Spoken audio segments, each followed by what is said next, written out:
이 시간에는 채권자 취소 소송에 대해서 살펴보도록 하겠습니다. 현실에서도 굉장히 이제 소송이 많아요. 그런데 우리 민법의 조문은 딱 두 개의 조문으로 되어 있습니다. 민법 406조, 407조. 그래서 현실에서는 굉장히 다양한 유형의 이제 사행의 취소 소송이 이루어지고 있는데 이 두 개의 조문으로는 도저히 이제 소화하기가 이제 어려운 그런 상황이 된 게 벌써 오래됐습니다. 그래서 뭔가 이 채권자 취소에 관련된 법은요, 좀 개정할 필요성이 있습니다. 일본은 이제 개정이 돼서 지난해부터 이제 시행이 되고 있는데요. 우리도 채권자 취소에 대해서는 어떤 현실의 이제 어떤 필요 그런 것들을 조금은 반영할 수 있는 뭔가 좀 어떤 해결책이 이제 될 수 있는 정도의 입법은 필요하지 않은가 그렇게 생각을 합니다. 자, 현재 그 민법을 보겠습니다. 406조를 보면은요, 채무자가 채권자를 해함을 알고 어떤 이제 사회 의사를 가지고 어떤 법률행위를 한 건데 모든 법률행위가 아니고요, 재산권을 목적으로 한 법률행위를 한 때에는입니다. 그러니까 신분법상의 법률행위도 취소할 수 있느냐? 이제 어떤 신분법상의 이제 어떤 행위이면서 어떤 그게 재산법상의 법률행위의 성격도 같이 갖는 것들이 있기 때문에요. 이제 문제되는 경우들이 있죠. 상속 포기를 취소할 수 있느냐, 상속재산 분할 협의를 취소할 수 있느냐. 그래서 가족법에 있는 여러 권리 행사들에 대해서도 채권자 취소가 문제되는 경우가 많습니다. 자, 그때 채권자는 그 취소 및 원상 회복을 법원에 청구할 수 있다. 원래대로 보면은 먼저 취소가 되고, 그럼 취소가 된 다음에 원상 복구를, 원상 회복을 청구할 수 있는 게 원칙으로 보이지만은 우리 법에서는 번거롭잖아요. 그러니까 취소부터 하고 끝나고 그 다음에 원상 회복을 이제 구하는 건 번거롭기 때문에 같이 청구할 수 있는 근거를 이렇게 법에서 마련해 두고 있다. 그래서 취소가 될 걸 전제로 원상회복을 같이 구할 수가 있습니다. 그러나 그 행위로 인하여 이익을 받은 자나 전득한 자가 그 행위 또는 전득 당시에 채권자를 해함을 알지 못한 경우에는 그러하지 아니하다. 그러니까 자기의 이제 선의를 입증하면 취소를 당하지 않을 수가 있다는 것이죠. 그래서 일단은 이 수익자, 전득자의 악의는 추정이 됩니다. 그리고 선의를 입증하면 벗어날 수 있도록 우리 그 법 조문도 이제 그런 형식으로 규정이 되어 있습니다. 자, 2항에 보면은 전항의 소는 채권자가 취소 원인을 안 날로부터 1년, 법률행위 있은 날로부터 5년 내에 제기하여야 한다. 이제 그렇게 되어 있어요. 굉장히 짧습니다. 제적 기간이 굉장히 짧다 이거야. 그러니까 취소 원인을 안 날로부터 1년, 그 다음에 법률에 있고 5년 내에는 제기해야 된다. 이렇게 이제 제적 기간이 굉장히 짧고요. 또 그 권리 행사 방법도 소는 그러니까 소송의 방법으로 되어 있습니다. 그러니까 전항의 소는 그러니까 권리 행사를 그냥 뭐 내용 증명으로 한다든가 뭐 이런 거는 안 돼요. 이런 건 안 되고 반드시 소송의 방법으로만 권리 행사를 해야 됩니다. 그러니까 권리 행사 방법도 제한적이고 제적 기간도 굉장히 짧게 되어 있기 때문에 채권자 취소 소송에서는요, 이 제적 기간을 아주 유의해야 합니다. 그리고 실무에서도 굉장히 많이 문제가 됩니다. 자, 407조를 보면은요, 채권자 취소의 효력, 전조의 규정에 의한 취소와 원상 회복은 모든 채권자의 이익을 위하여 그 효력이 있다라는 거예요. 그러니까 어떤 채권자가 사행위를 취소하고 원상 회복을 시켜 놓잖아요. 그러면 그 이익은 그 취소 채권자만 얻는 게 아니고 다른 모든 채권자들이 그 이익을 얻는다 이거야. 그러니까 어떤 사행위로 빼돌렸던 재산을 취소하고 원상 회복을 시키잖아요. 그리고 경매를 신청하잖아요.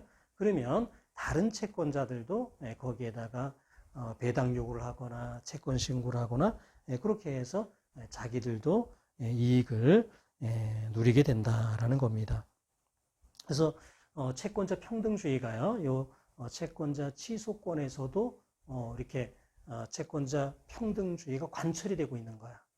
그래서 사실 요거에 대해서는 이제 약간 이제 비판도 있습니다. 그러니까 굳이 주도적으로 채권자 취소를 어떤 채권자가 할 만한 동기가 이제 약해진다 이거야. 그러니까 기껏 소송해서 돈 들여서 소송해서 이겨놔도 자기가 그걸 독점적으로 이익을 얻는 게 아니고 다른 채권자들이 다 이제 이익을 얻기 때문에 어떤 자기가 실제로 거기에서 얻을 수 있는 이익이 이제 굉장히 작아질 수 있다 이겁니다.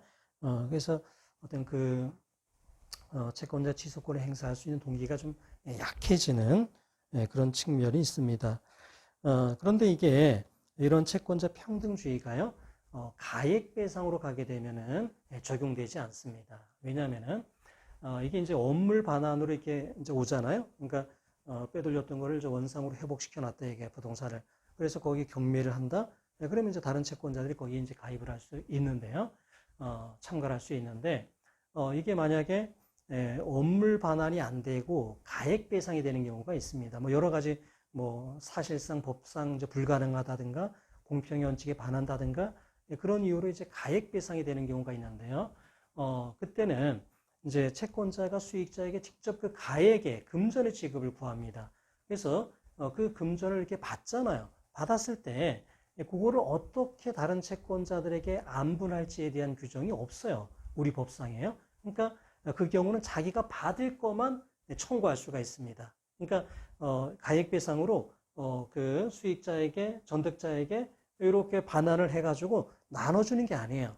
나눠주는 게 아니고 자기의 이제 피보전 채권 범위 내에서만 가액배상을 청구할 수 있을 뿐입니다. 그러니까 이 경우에는 그 가액배상이 인정되는 범위 내에서는요, 그 돈을 받았을 때 그냥 자기가 그거를 가질 수가 있는 거야. 그러니까 가액배상으로 가게 되면은 채권자 평등주의가 적용되지 않는다. 그러니까 사실상 우선 변제를 받게 되는 그런 효과가 있습니다. 그래서 실무적으로는요, 가액배상을 굉장히 선호하는 경향이 있어요. 그리고 이제 가액배상을 가기 위해서 이제 여러 가지 막 논리 이게 어물 반환이 안 되는 그런 이유들을 이제 주장을 하면서 가액배상을 이렇게 청구하는 경우들이 이제 많습니다. 이것도 이제 채권자 취소 소송이 가지고 있는 큰 문제 중에 이제 하나입니다. 왜냐하면 이게 우연한 사정에 따라서요. 그러니까 원물 반환이 되면은 채권자 평등주의가 적용이 되는데 가액배상이 되면은 그러면 이제 우선 변제를 받게 되는 거니까 이게 원물 반환이 되느냐 안 되느냐 이런 우연한 사정에 따라서 채권자가 이득을 얻게 되기도 하고 뭐 불이익을 받기도 한다 이거요. 이건 바람직한 현상은 아니죠. 이것도 채권자 취소 소송에서 해결해야 될 중요한 문제 중에 하나입니다. 자, 이제 청구 취지들을 보면은요, 이제 1번, 먼저 첫 번째 박스 안에는 이제 기재례를 보면은, 이거는 이제 갑이 이렇게 피고하고 어떤 부동산 매매 계약을 이렇게 체결한 건데요. 이거를 이제 원고가 이걸 이제 취소하고 원물 반환을 이제 구하는 그런 기재례입니다. 자, 이 경우에 이제 원고는요, 누구를 피고로 삼냐면은 이 반환을 구하는 수익자나 전득자입니다. 이 경우는 이제 반환을 구하는 사람이 수익자니까요. 이 수익자를 피고로 합니다. 그래서 피고와 소의 갑이죠. 여기는 이제 피고가 아니라는 거예요. 그래서 채권자 취소에 있어서의 피고는 반환을 구하는 그 사람이 이제 피고가 됩니다. 이 채무자는 피고가 아니다. 그리고 그 판결의 효력도 이 둘 사이 그 채권자와 이 수익자 어떤 경우는 전득자겠죠. 이 사이에서만 효력이 있다라는 겁니다. 상대적 효력이 있다. 그래서 피고와 소의 값 사이에 매매 계약 이거를 취소하고 말소 등기하라 이렇게 하게 됩니다. 만약에 이제 원고가 뭐 1억 원의 채권이 있는데 이거를 이제 갑에게 어떤 청구한다, 금전 청구를 한다. 그러면 이 갑이 이제 공동 피고가 될 수는 있습니다. 그런데 사행의 취소 소송만 할 때는 여기는 피고가 되지 않는다는 거예요. 피고 적격이 없다라는 겁니다. 자, 두 번째 이제 박스를 보면은요, 이거는 이제 요 사예의가 매매가 아니라 이제 근저당으로 이제 근저당으로 된 경우입니다. 똑같이 이 경우도 이제 여기를 수익자를 피고로 해서요, 요 근저당 설정 계약을 취소하고 말소 등기하라 이제 그렇게 청구해 주게 됩니다. 자, 그 다음 페이지에 박스를 보면은요, 이거는 이제 가액 배상에 관한 기재례인데요. 자, 이게 이제 갑이 피고 갑이 이제 이렇게 피고에게 어떤 부동산에 대한 이제 매매 계약을 이렇게 체결했습니다. 그리고 이제 원고가 요거를 이제 취소하고 이제 원상 회복을 구하는데 이게 이제 이게 원물 반환이 어려운 경우가 있습니다. 이게 뭐 법률상 어려운 경우도 있고요, 사실상 어려운 경우도 있고, 이게 원물 반환을 하면은 원래 공동담보였던 것보다 더 돌아오는 경우가 있어요. 그러니까 공평의 원칙상 또 인정되지 않는 경우가 있습니다.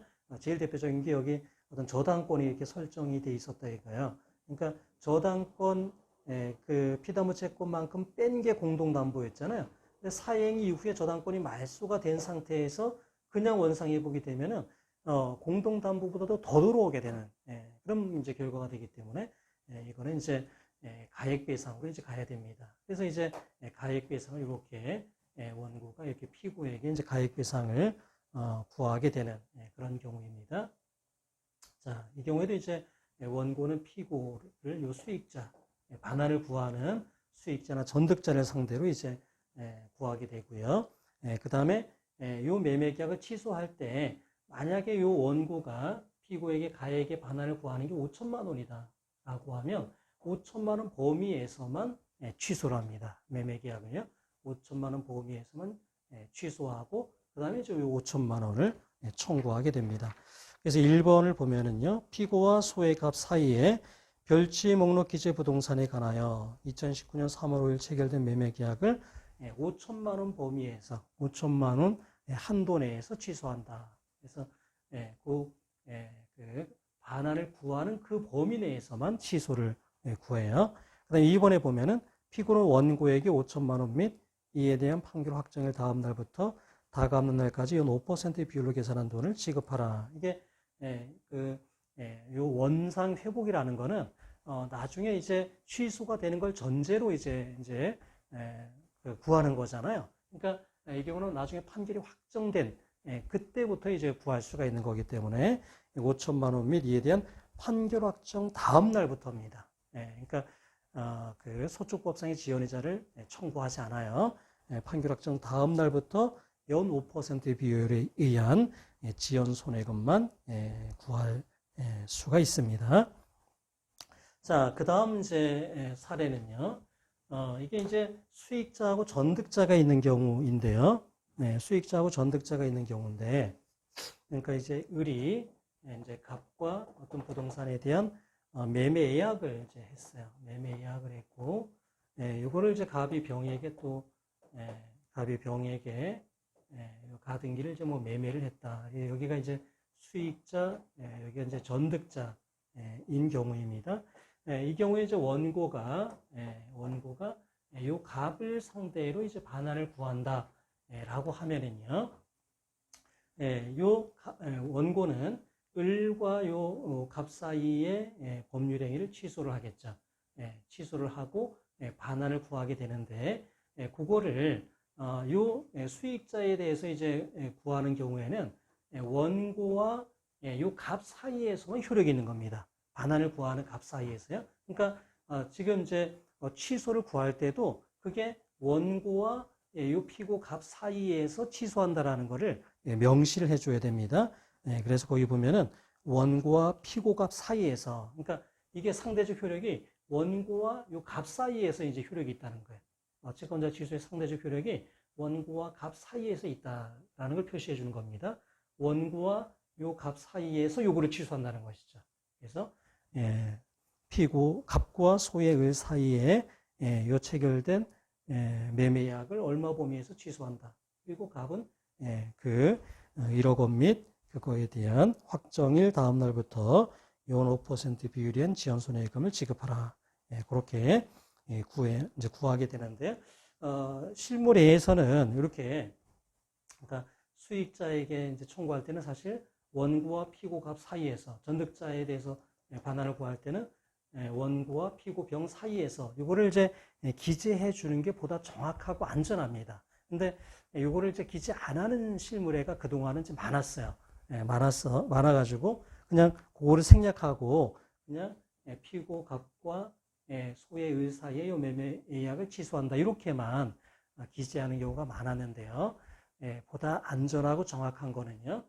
원고가 지금 반환을 구하는 그 사람과 사이에서 요거를 취소한다라는 거를 그렇게 원고와 피고 값 사이에서 이렇게 이런 식으로 분명히 해주는 것이 바람직하다라는 것입니다. 자, 기재례를 이제 살펴봤고요.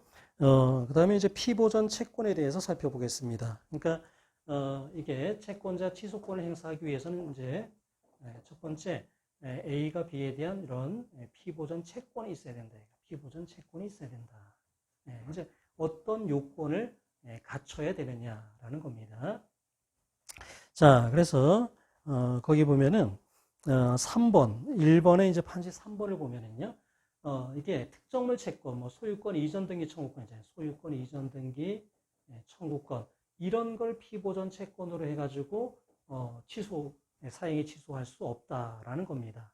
자, 그 왜 그러냐면 어떤 부동산이 지금 이 B에게서 C에게로 이게 이전됐어요. 사행에 의해서 이제 이전됐다라고 생각해봐요.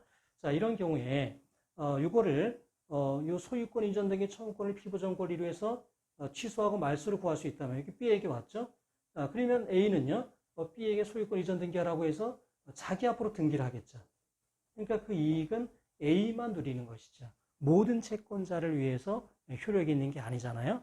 그러니까 민법 407조에 그 취소와 원상 회복은 모든 채권자의 이익을 위해서 효력이 있다라고 하는 그 규정이 적용되는 사항이 아니다 이거예요. 따라서 피보전 채권은요, 금전 채권이다. 금전 채권.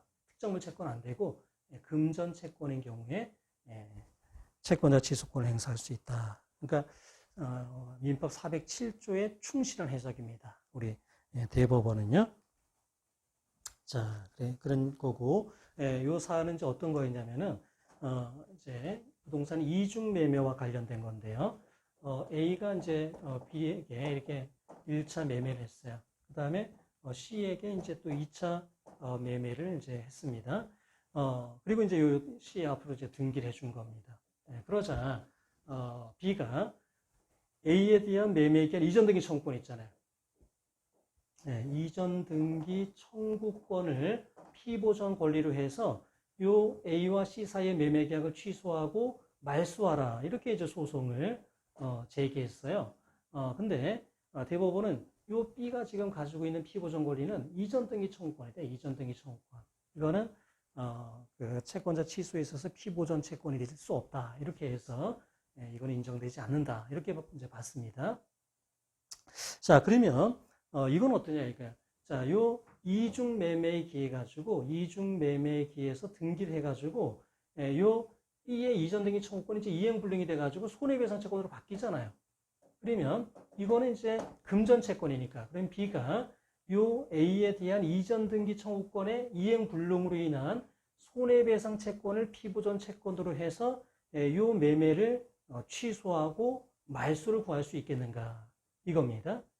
자, 이거에 대해서 대법원은 이제 뭐라고 얘기를 했냐면은 이전 등기 청구권이 이행불능이 돼서 손해배상 채권이 된 거는 사회행위, 그러니까 그 A와 C 사이에 어떤 매매 계약이 있은 다음에 이제 발생한 거다 이거야. 근데 보통 피보전 채권은 어떤 A가 B에 대한 1억 원의 채권을 먼저 가지고 있는 상태에서 B가 C에 대한 뭐 매매나 증여를 했을 때 사행위가 된다 이거야. 만약에 아직 이 피보전 채권이 성립하기 전이다 이거야. 이게 아직 성립하기 전에 B와 C 사이에서 어떤 법률 행위를 했다면은 그거는 이 채권을 해야 하는 행위가 아니죠. 그리고 B가 있지도 않은 채권을 어떤 해야 할 의사가 있는 것도 아니지 않습니까?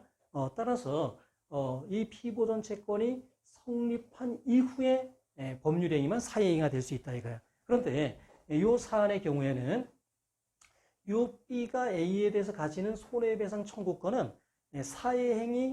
사회행위가 생긴 이후에 이렇게 손해배상 채권이 됐잖아요. 그죠? 원래는 이전 등기 청구권이었는데 매매를 하고 이전 등기를 해주면서 손해배상 채권으로 바뀐 거니까 사회행위 이전에 금전 채권이 성립해야 된다라는 그거를 이제 그 요건을 갖추지 못했다라고 판단해서 이 경우도 인정하지 않았습니다. 그래서 이중 매매에 있어서요 1차 매수인의 어떤 그 채권자 취소를요 인정하지 않았는데 이거는 이제 그 법이 이제 일본 민법이 개정이 되긴 했지만 개정되기 전에 이제 우리랑 거의 같은 조문일 때도 일본에서는 채권자 취소를 인정을 했습니다. 왜냐하면 이게 그 손해배상 청구권이 사회행위 이후에 손해배상 청구권이 이제 되긴 했지만은 그 전에 이미 법률 관계는 이미 있었잖아요. 그죠?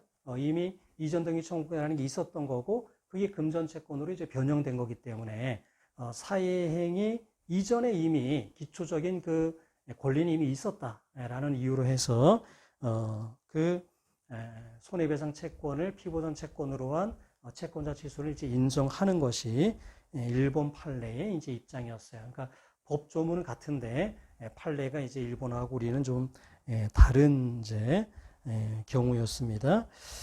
이거에 대해서는 이제 우리 대법원이 너무 이제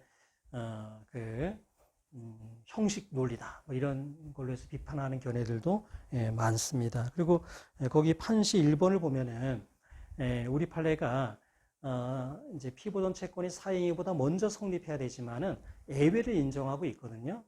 그래서 사행위 이후에 피보전 채권이 생겨도 예외적으로 피보전 채권의 요건이 이제 충족된 것으로 보는 경우들이 있습니다. 그러니까 그런 것들을 조금 더 넓게 이제 적용을 하면 이 사안의 경우에도 채권자 취소가 가능한 것으로 볼 수 있지 않은가 이제 그러한 비판들이 있습니다.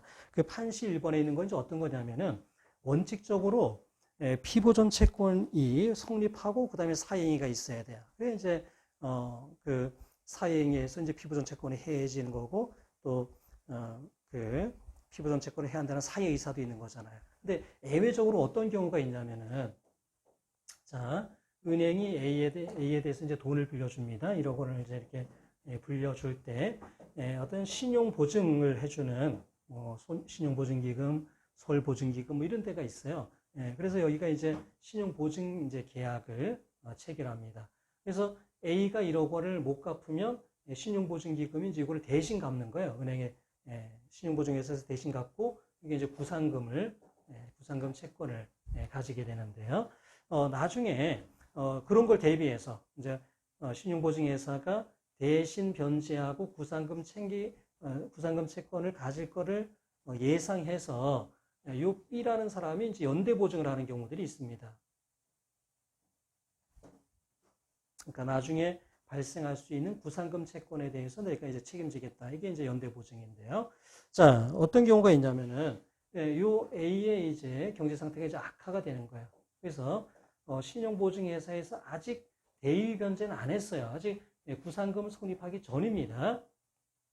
자, 그런데 B가 이거 큰일 났다 이거 이제 B가 이렇게 경제적으로 이렇게 악화되고 파산 위기에 있으니까 곧 요 구상금 채권이 성립하겠다. 이걸 우려해서 B가 이제 자기 재산을 빼돌리는 겁니다. 그래서 자기 부동산을 이렇게 뭐 증여, 이렇게 매매 이렇게 이제 빼돌렸다 이거야.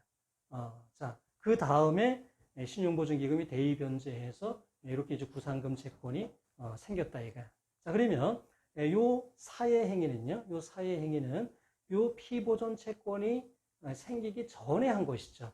자, 그렇다 하더라도 예외적으로 피보전 채권의 요건을 충족한 것으로 봅니다. 왜냐하면 요 신용보증회사와 B의 요 어떤 보증계약, 기초적 법률관계는 이미 있었죠. 그리고 요 구상금 채권이 이제 발생할 어떤 고도의 개연성이 있었고, 그리고 실제 현실화됐잖아요. 그런 예외적인 경우에는 사행위 이후에 피보전 채권, 요 구상금 채권이 생겼다 하더라도 요거를 취소하고 원상회복을 해올 수 있다라는 겁니다.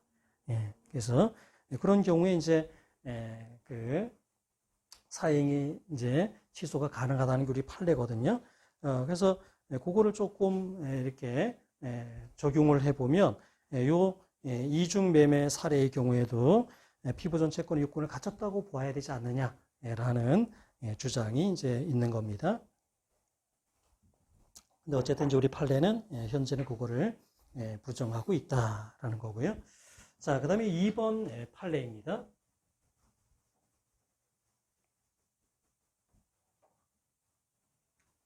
자, 2번 판례는 이게 피보전 채권은 이제 먼저 성립해 있었어요. 이렇게 먼저 성립해 있었고, 그 다음에 이제 이렇게 사행위가 있었습니다. 사행위가 있었어요. 그 다음에 이제 A가 이거를 채권 양도를 해가지고요. 양수금 채권이 이제 생긴 거죠. 양수금요. 그러니까 양수금 채권은 사행위 이후에 생긴 거예요. 그렇지만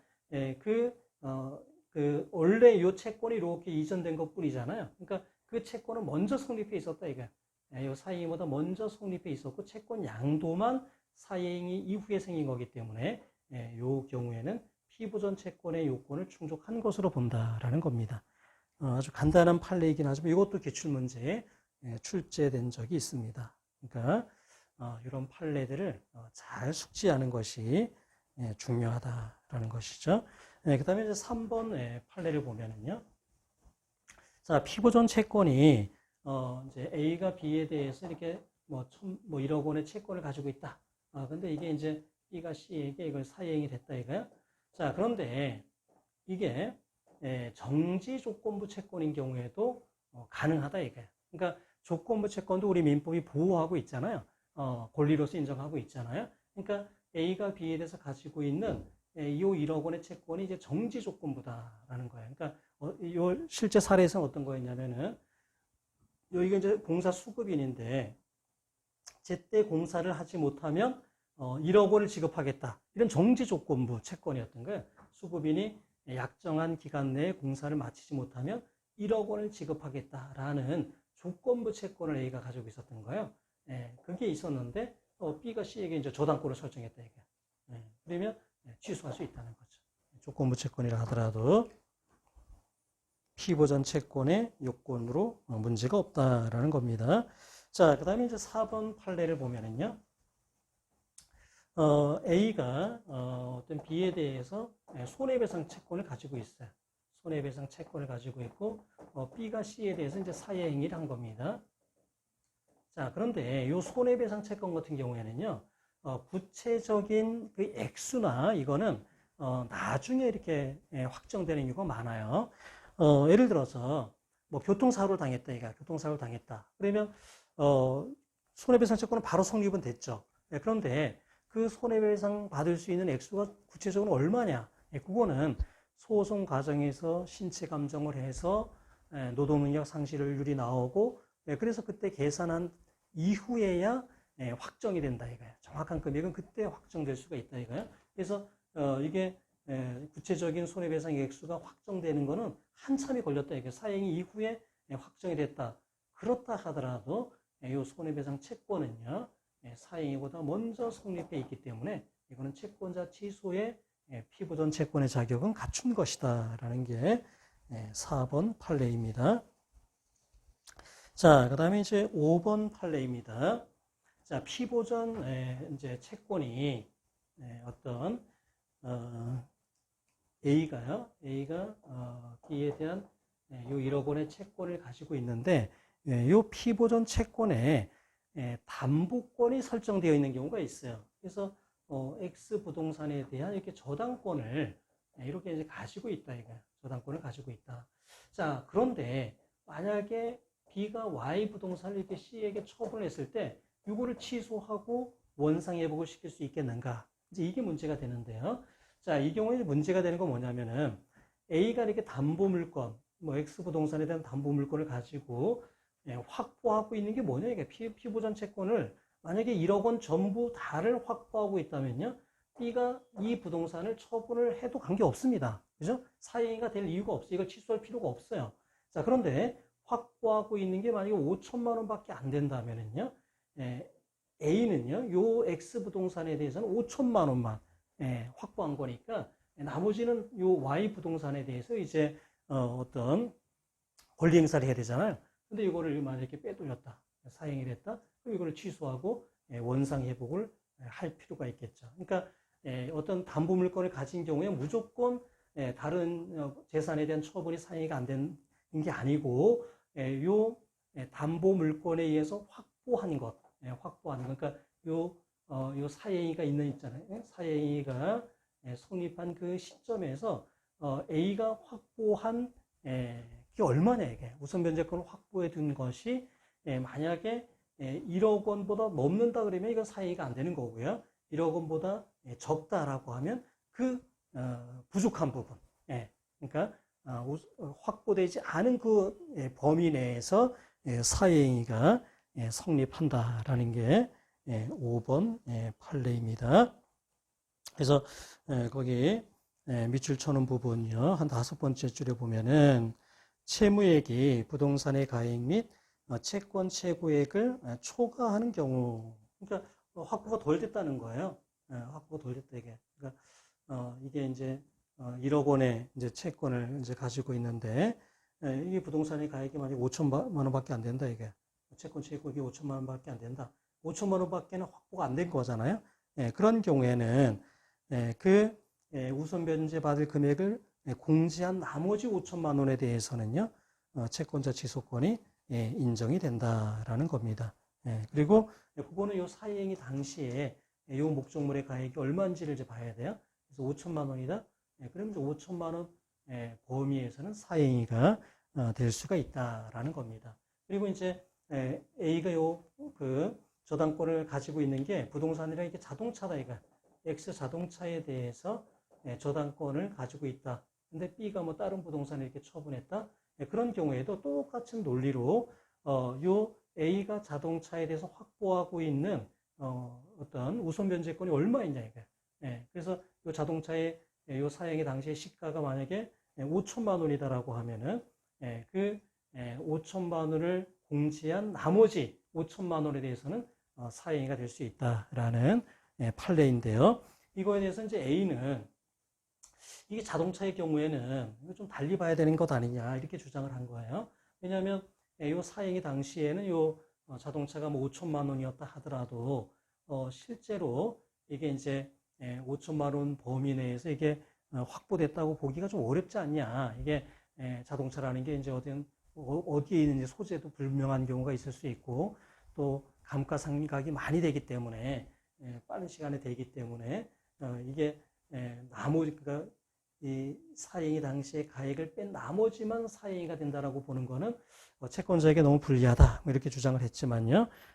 대법원은 받아들이지 않고 어쨌든 요 사행위 당시에 그 목적물의 가액만큼은 이제 공제를 해야 된다. 우선 변제가 확보가 되어 있는 거니까 그걸 공제하고 남는 범위 내에서만 사행위가 된다. 이제 그렇게 판단을 했습니다.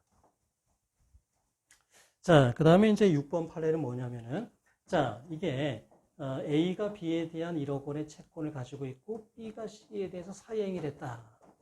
그러면 요 사행위보다 요 채권이 먼저 성립해야 되잖아요. 먼저 성립해야 된다. 자, 그런데 이게 이제 C에 이제 이렇게 취소가 되고 C에게서 B에게 이렇게 원상 회복이 됐어요. 원상 회복이 됐을 때 어떤 뭐 D가 여기에 대해서 이익을 누릴 수 있다 그랬잖아요. 407조에 의해서. 그래서 뭐 배당 요구든 뭐 채권 신고든 이걸 할 수 있는데 그러기 위해서 가지고 D가 가지고 있는 이 채권도 적어도 사행위 이전에 성립했어야 된다 이게. 사행위 이후에 성립한 채권 가지고는 이익을 누릴 수 없다라는 겁니다. 그러니까 사행위 이전에 성립해 똑같은 거죠. A가 B에 대해서 사행위 이전에 가진 채권으로 채권자 취소할 수 있는 것처럼 407조에서 이익을 누리기 위한 그 요건도 사행위 이전에 생긴 채권이어야 한다라는 것입니다. 자, 이 사례는 이제 어떤 이제 경우였냐면요. A가 이제 B에 대한 이제 1억 원의 채권을 이제 가지고 있습니다. 자, 그런데 B가 이제 X 부동산, 이제 Y 부동산이 있는데요. 이거를 이제 C에게 증여를 했어요. 이제 둘이 부부 사이였는데요. 그래서 A가 이게 그 사행이다라고 이제 소송을 이제 제기했습니다. 취소 소송을 제기했어요. 그러자 이제 요 C가 B를 상대로 이제 이혼 소송을 제기했어요. 이혼 소송을 제기하면서 뭐 위자료, 양육비 뭐 이런 거를 이제 청구를 했습니다. 그리고 사행의 취소 소송에서는 어떻게 되냐면 요 X 부동산은 취소하고 말소해라 이거야. C에게 넘어간 이거를 취소하고 말소해서 원상 회복해라. 이렇게 이제 판결이 났습니다. 왜냐하면 어떤 위자료, 양육비 뭐 이런 걸로 두 개 다 가는 거는 이제 너무 과도하다 이거야. 그래서 X 부동산에 대해서는 취소하고 말소하라. 이렇게 이제 판결이 났습니다. 그래서 이제 이렇게 원상 회복된 여기에다가 이제 경매를 신청한 거야. 경매를 신청하자 C가 자기가 요 이혼 소송에서 받은 이제 위자료, 그다음에 양육비 이걸 가지고 이제 배당 요구를 한 거예요. 배당 요구를 했습니다. 그러니까 이렇게 원상 회복이 됐을 때 그 이익은 407조에서 모든 채권자가 이제 누리는 거잖아요. 그래서 나도 그러면 이제 위자료 양육비 받을 거 있으니까 이거 나에게 배당해 달라 이렇게 이제 신청을 했는데 우리 대법원은 뭐라고 얘기를 했냐면은 이게 요 증여라는 사회 행위 이전에 C가 B에 대해서 위자료 양육비 채권을 가졌어야 된다 이거야. 그런데 증여라는 사회 행위 이후에 C가 B에게 이혼 소송을 제기하면서 위자료 양육비를 인정받았기 때문에 이거는 사행위 이후에 생긴 채권일 가능성이 높다는 것이죠. 그렇다면 이거는 배당에서 배제가 돼야 된다라는 거예요. 그래서 6번 판례는요, 여러분이 나중에 변호사가 돼서 실무를 할 때도 잘 기억을 해야 됩니다.